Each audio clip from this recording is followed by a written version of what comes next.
morning again. First, to step back. In the 3D world, Cheryl Bernath has been why I've been managing to heal like I have.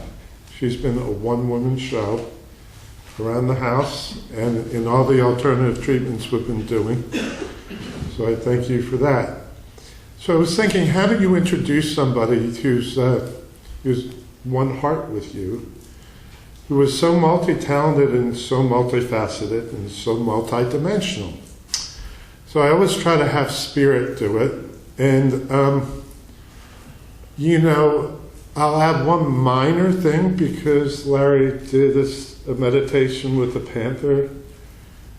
We did a program at Aerie Camp, and Cheryl did the 7 Terrace meditation, and at noon, which is not a usual time for this to happen, Cheryl led it, and a deer walked up in the sunlit and shaded glade and shared that meditation with us. That's one way to describe Cheryl. She's an energy that a deer will come find. Another way is to say something, and I'll make this appropriate to her talk now, finally. I'd never met anybody who actually had the manual to go ahead and be a parent. And that was Cheryl. It's one thing to take care of all the things that the child physically needs as they're growing through everything. And we weren't together yet at that time. We met when her son Joshua was 10. But I have the benefit, because she journals and has all these stories, of hearing all these stories. And that's a lot what Cheryl is going to share with us today. She's going to share stories. But how do you get those children, without leading them, to share those stories? How do you encourage them?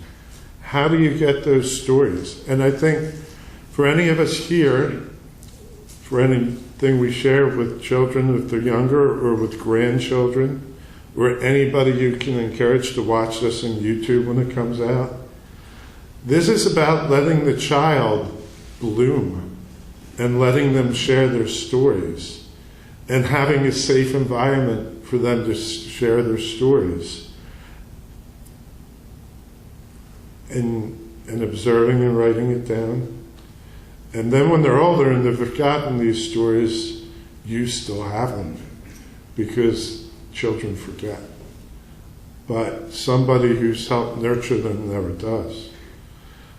So here I have the pleasure of introducing today Joshua's mother and nurturer, Cheryl and Bernath.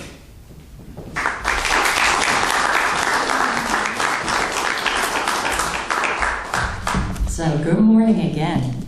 Now see, I had my clock all set up so it wouldn't go off, and I can tell how long I talk, so I don't keep it too long, because I have a lot of stories.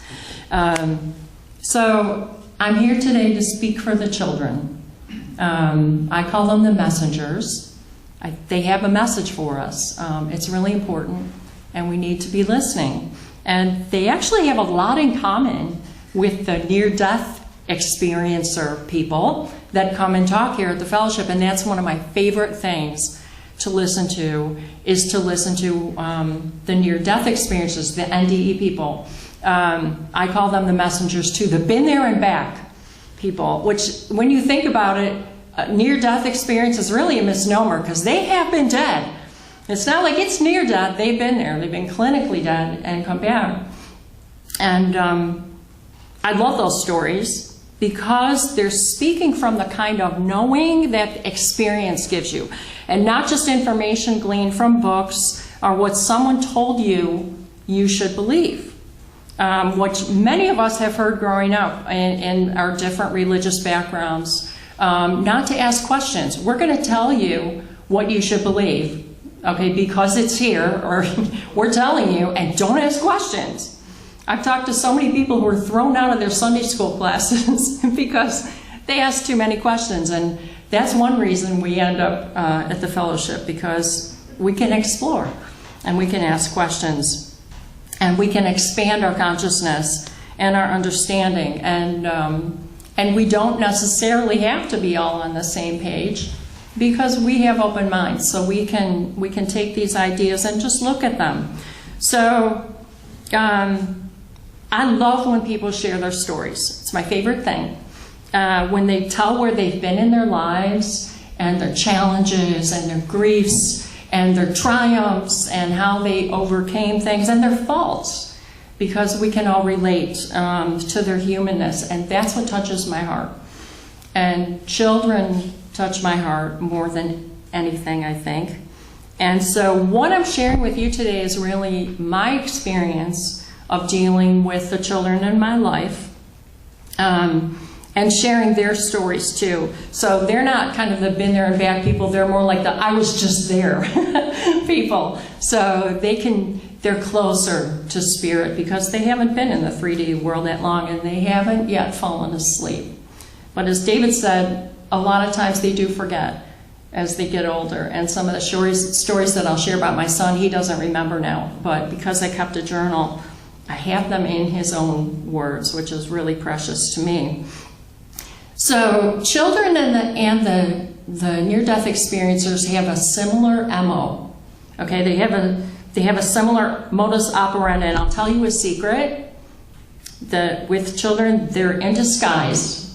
They may not be terribly articulate, and they may not be terribly coordinated. They fall down a lot. Some may be drooling or spilling their milk or smiling at you with food all over their faces, and they're generally very short in stature with unusually big eyes for their size. They have very large hearts and generally small bodies, but they haven't yet bought into the big lie. And they will tell you the truth with a capital T. And the big lie is that we die, and that's it. And we're gone.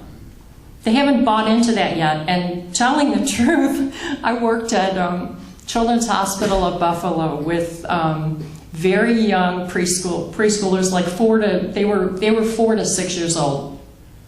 And one day I had this little girl sitting on my lap, and we were really having fun, and I was laughing, and she looked at me in my face, sort of fascinated and a little bit horrified, as she said, "Your face is all cracked when you smile." And like she was suddenly wondering if my face was going to fall off, because it was a really nice, honest way of saying I had some wrinkles when I smiled. And she didn't think anything about telling me the truth. You know, I have a cousin who we haven't seen in a long time, and I overheard the conversation. She was talking to my mom on the phone, and she said, "Well, you haven't seen me in a long time. I've gotten kind of fluffy." Which is a really nice way of saying she had gained weight, but I really like that. She got kind of fluffy. So any of you can use that. We'll steal that from her. So these messengers are our children. They're our students. They're our neighbors' children. They're the kids in the grocery store. Kids riding their bikes down the street. Sometimes they're the kids eating cereal at your table. And many of them actually remember who they were before they got here. And if you ask them, they will tell you, if you think to ask them. I have friends from ARE camp, and we had this conversation, my friend Karen, when she and her husband got married. Her mother-in-law was a painter, and she had done this painting of these two people in a wilderness setting, and the girl was in a stream, and she was kind of lifting her skirt up. She was walking through the stream, and the guy was on the shore. Well, she repainted the faces to match my friends' faces, and Karen said it was really amazing because it really looked like somewhere they had been, and she didn't know, but it looked like somewhere they had camped. But their son Travis, when he was really little, walked up to the painting one day and pointed up in the sky and in the clouds and said, "You know, I was there, Mom." And she said, "What do you mean you were there?" And he said, "Well, I was there, but Dad wasn't ready to be a dad yet, so I waited." So he remembered where he was, and he remembered that he had chosen his parents. So some may remember even farther back than right before they got here. And you might hear children say, for one thing, "When I was big." This is a really common thing for very little kids to say. So perk up your ears when they start with these these things like when I was big. So I'm talking about children who are remembering their past lives. They're all around us. And if you've ever had the experience of interacting with a child who is telling you about where they've been before they were here, it's something that you will never forget. There's a different quality to their memories, their language, when they're talking about it. Sometimes a very matter-of-fact quality, like they're telling you, what kind of cereal they had for breakfast this morning. It may raise the hair on your arms because what they're telling you is so out of the box. Sometimes they get a very far away look in their eyes as they're remembering, and they can get uncharacteristically annoyed with you if you don't remember and they remember you being there in that life. They don't understand why we don't remember. It's confusing to them. Usually it's when they first start talking, and a lot of times by the time they go to school and we start pushing all that information in from the outside and they stop listening from the inside, they start to lose those memories. And so we really need to listen to them when they're little. So because I talk about reincarnation a lot, people wonder, well, why don't we remember? And I'm saying that we do remember. Okay, it comes up in our dreams, it's in our subconscious, and the children remember. And they are talking, but we just need to learn how to listen to them. So a little bit about my background. On my mom's side, we come from like this line of hellfire and brimstone preachers. And I remember my uncle telling a story about when he was really little, because they used to make the kids go to their church. They went to church and he left crying. They had to take him out because he was so convinced now he was going to hell for all the bad things that he had done. Now, I'm sure my great-grandfather, this might not have been his intention, except maybe keeping the kids in line a little bit. But that's the way it was in that church in those days. And my grandmother, his daughter, the preacher's daughter, was psychic. And also somewhat of a medium. She didn't do it professionally, but she saw people who had passed over. And so we had a lot of stories in our family. Now, her family called her the witch, because it really scared them, and it was not something that they really knew how to handle. And so she got scared too, and she shut down. And as she got older, she really didn't seem to have as many of those abilities, though occasionally she would share things with me that made me realize that things were still happening, but she had become reticent about talking about it. So I had an open-minded family, pretty much, from my grandmother down. And we had our stories. My mom read There's a River, which is the Edgar Cayce biography, when I was young, and I read it also. And they talk extensively about reincarnation. And my dad just kind of was quiet, and he would listen to all our conversations, but he never really said anything. But after he retired, he started reading all my metaphysical books, so I knew he was really listening. He never argued, he just never really said anything. My personal introduction to reincarnation is we had a couple stories in our family. The first one, they really didn't know what to do. Well, actually, either one really didn't know what to do with. My mother, when she was very, very little, had gotten a really high fever, and she was delirious. And so my grandmother kept asking her name, trying to make sure that she was still with them. And my mom's name was Susan Shirley Croft. But what came out was Pearl White. And it really freaked my grandmother out because she kept saying this. And my mom said she remembered very clearly when she came out of the fever that she was trying to say her name. And that's what kept coming out a different name, really clearly. So this was a big story in my family. They kind of set it aside. They really didn't know what to do with it. When I was little, and usually this is when kids are just starting to talk. We're talking, to sometimes less than 2. It depends on when they start to talk. I was sitting on my grandmother's floor and I was banging on pans in the kitchen, and I was making a lot of noise when she was cooking. And so she stopped me and she said, "Cheryl, stop making so much noise." And I got really upset with her because I said, "That is not my name." I said, "My name is Ann. Now my middle name is Ann, but I never claimed that my name was Ann. So that is not my name, don't call me that. And I'm a princess, and I came from across the big water." Now my grandmother was so freaked out by this that she stopped talking, and I wish she would have kept asking, but she got really scared because she said my reaction was so matter of fact and so confused as to why I was being called the wrong name. Now, I don't have delusions of grandeur, but it's really funny to end up in an area where Princess Anne everything's named after Princess Anne here. And when I did some research, there are so many Princess Annes over in Europe. There wasn't just that one. But that was another story in my family. My grandmother said as she got older, I wish I would have asked you more questions, because from my perspective as well, I've never felt like Cheryl was my name. I can't tell you why. It just never felt like my name. And still doesn't exactly feel like my name. And that's another common thing sometimes you will hear from some kids.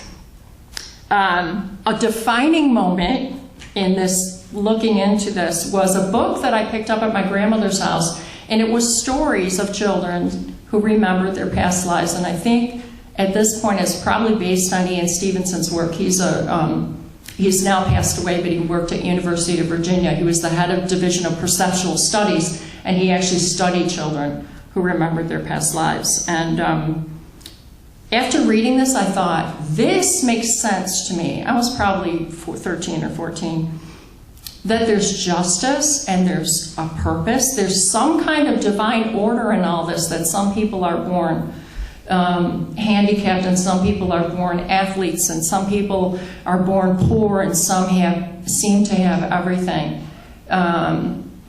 So that disparity, reincarnation explained that to me, because this wasn't it.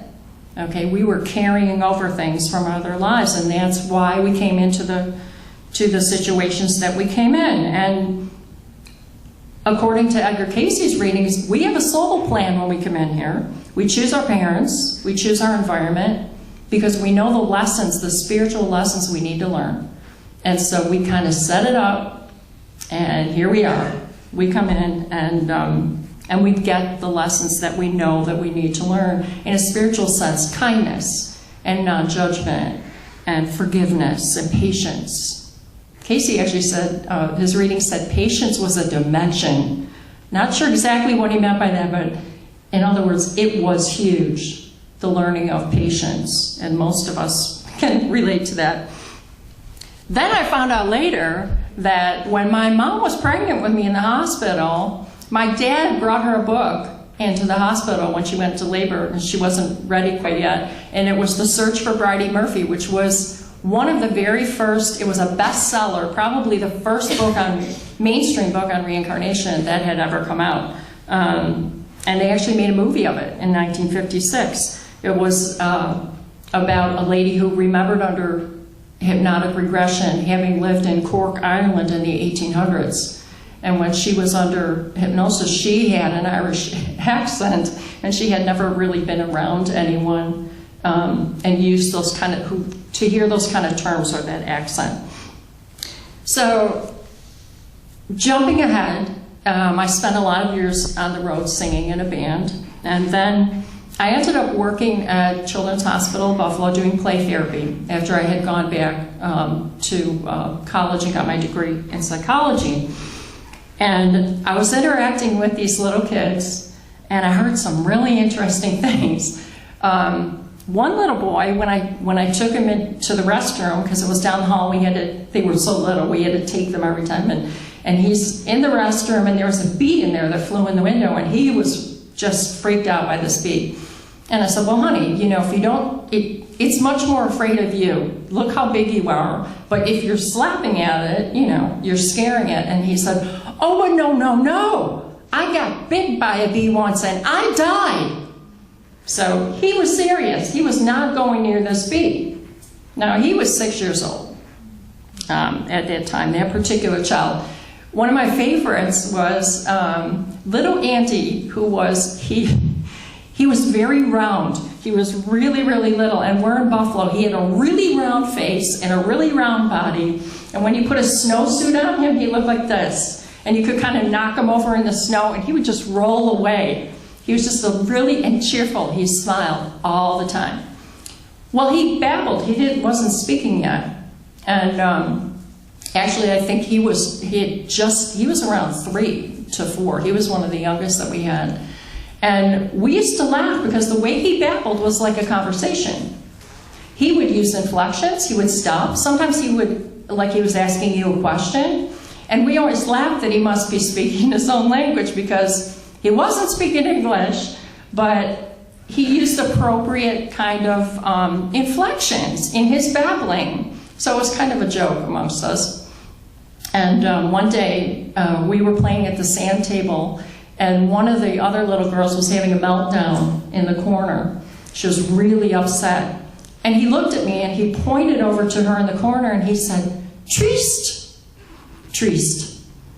Now, I had taken French in high school, and triste means sad. It was totally appropriate, and I thought, well, this might be totally my imagination, but what he said was just really appropriate. And so I asked his social worker to ask his parents if they were around anybody who was French, and they laughed. If they were African American, and they didn't have a French nanny coming in or anything.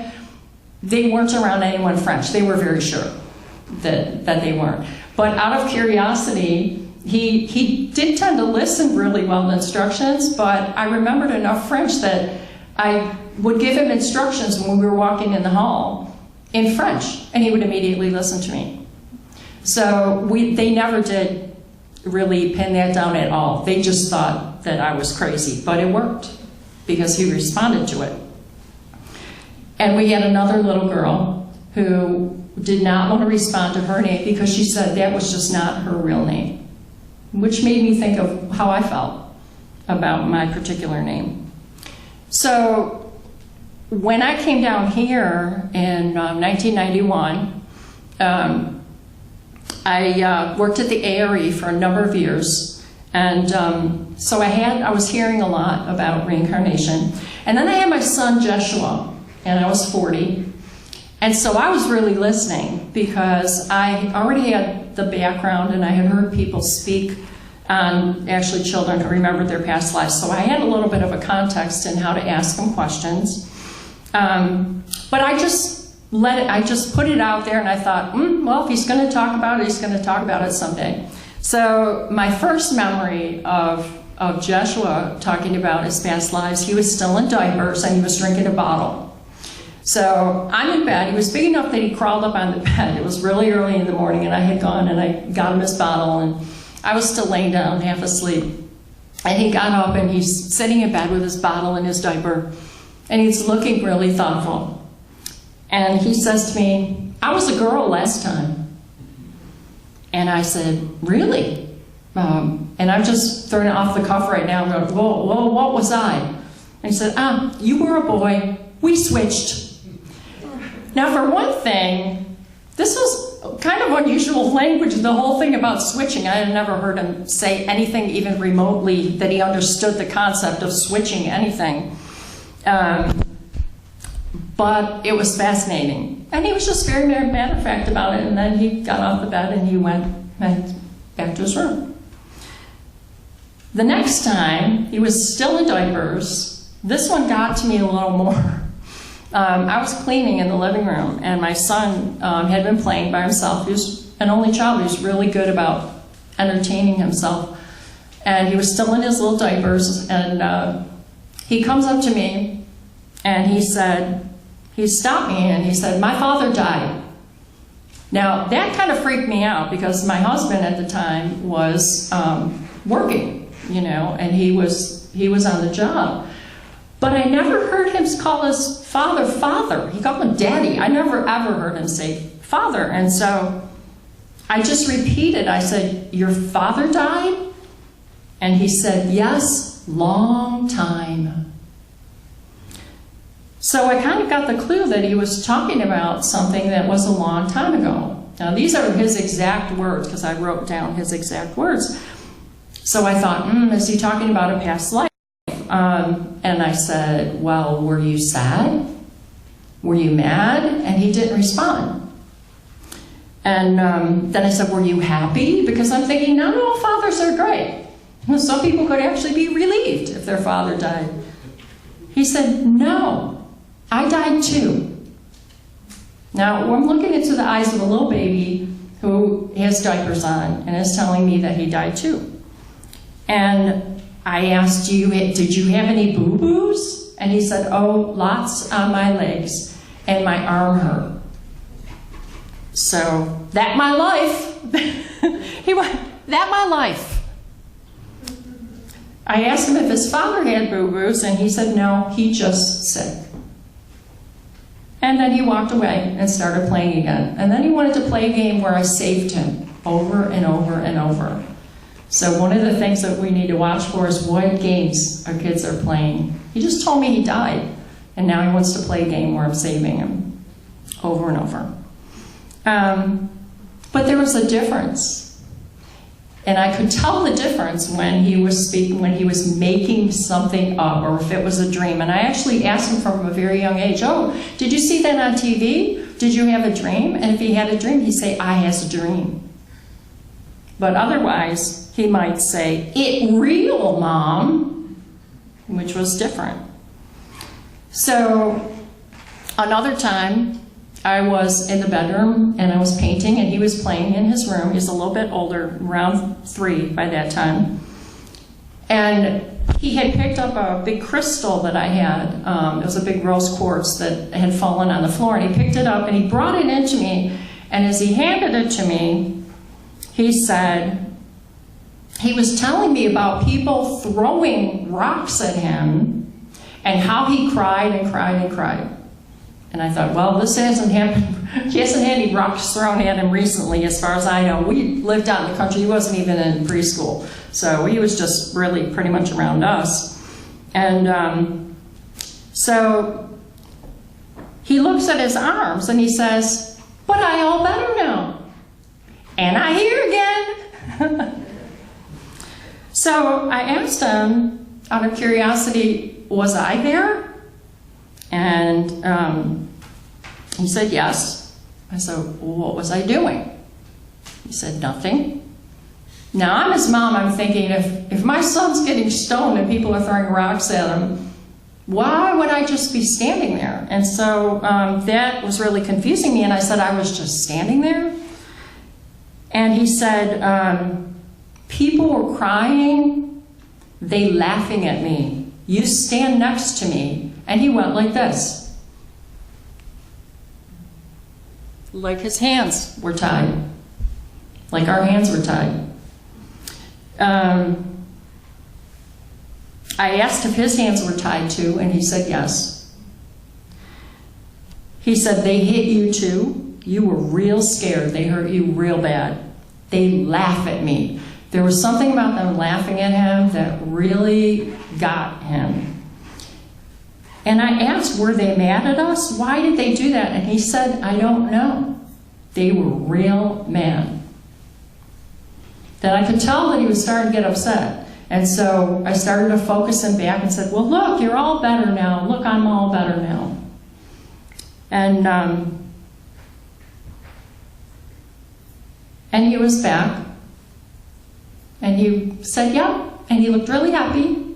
And he ran off and played again. Now, these things would happen just out of the blue because he was by himself, for a while playing in his room before he came out. So we weren't having any kind of interaction or conversation, and that was often what would happen. He'd be off doing his thing and apparently thinking. One time when I was trying to get him to fall asleep and I was laying with him in the bed, and I often laid with him until he fell asleep when he was really little, he wasn't quite asleep. And then his eyes popped open and he said, Mom, you were always Nanny's mom before. Now, Nanny was my mom. You were always Nanny's mom before. And he said, I just saw your face in front of me, real big, and you had long gray hair, and your eyes were painted out all the way to here, which reminded me of Egyptian. What he was describing sounded Egyptian, and I thought that was really interesting. But you were always Nanny's mom before, as if, oh well, this is just another day, just telling you what I know. Another day he came in while I was making the bed, and he just threw his hands down and he said, I don't want to die again. Now, as a mom, that's a little scary thing to hear from your kid, okay? He said, you know, they put you in the ground, they throw dirt on you, and worms get on you, and I don't want to do that again. And then he walked out of the room. Now, we hadn't had anyone die in our family. We hadn't been to any funerals. The idea of people throwing dirt on you is not something that he was really familiar with. But he didn't want to do that again. A friend's daughter, she told me, came to her dad one day, and she was looking at her arm and very matter-of-factly said, I used to have numbers here. Now, if you remember the Holocaust, and she was really confused why the numbers weren't there anymore. Now, interestingly enough, she has an illness where she cannot gain weight. And she's extremely, extremely, extremely thin. And she also cuts herself. Now, think about this. You know, this is kind of a thing sometimes with teenagers, injuring themselves. Think about if you had numbers on you, and if you didn't have those numbers on you, you might be able to escape, or you might be safe in your world. So the idea of wanting to get rid of those in some way makes a lot more sense. So sometimes these stories are giving you a context for some of the behaviors that we're seeing in people as they grow up. They're not coming from out in the blue. They're coming from somewhere. So sometimes they can be relating these things to you as if they're talking about what they did. They just had cheese for lunch. And so, you know, it seems strange that there's not more affect. And sometimes they can be getting really upset. So we've got two sides of the spectrum here. But our responses to what they're saying are really important because they're taking their cues as to, are they going to keep talking from you? So I've talked to people and parents who've had kids say things that upset them, scared them a lot, and their reaction shut that door immediately because the child saw that fear come up and they learned not to talk anymore about it. Now, some of the memories have triggers. Something will happen, so they're not always out of the blue. I was reading a book one time about dinosaurs, and with Joshua, and he had a thing for dinosaurs. He was so fascinated by dinosaurs. And he asked me what happened to the dinosaurs, and I said, well, honey, they're extinct. So that means they all died a long time ago. And he held his head, and he said, it's my fault, it's my fault. And he ran into his room, and he would not be consoled for like 5 minutes. Now, Joshua was not a person to cry a lot. He wasn't a big crier. He was a pretty happy kid. But that was so out of the blue. And also, I never heard him say anything was his fault. We didn't tend to blame him for anything. He was just really little. I didn't even know he knew the concept of something being his fault. Now, when I looked into the Edgar Cayce readings a little bit more, and they talked about going back to the time of Atlantis when there actually were large, very large animals on this planet, such as dinosaurs. And the countries got together and they developed a technology that killed them because they were dangerous to the towns, just like tigers, would be nowadays, or bears coming into a town and hurting people. And so I thought that really interesting because his concept that it might have been his fault that the dinosaurs had died out. But my absolute favorite is that sometimes an object can be a trigger. Now, when he was really little, he had a thing for screwdrivers, of all things. Okay, so if we would go through the store and we went through the hardware section, this kid would be grabbing every screwdriver you could possibly get a hold of, and he'd do it in the house too, and he would just be hoarding screwdrivers. And, you know, he liked toys as well, but I have a picture of him at Christmas, and he's about 4 years old, and I bought him this pack of like 20 place screwdrivers, and he's sitting with them like this. And he's got all these screwdrivers, and he's like the happiest child in the world.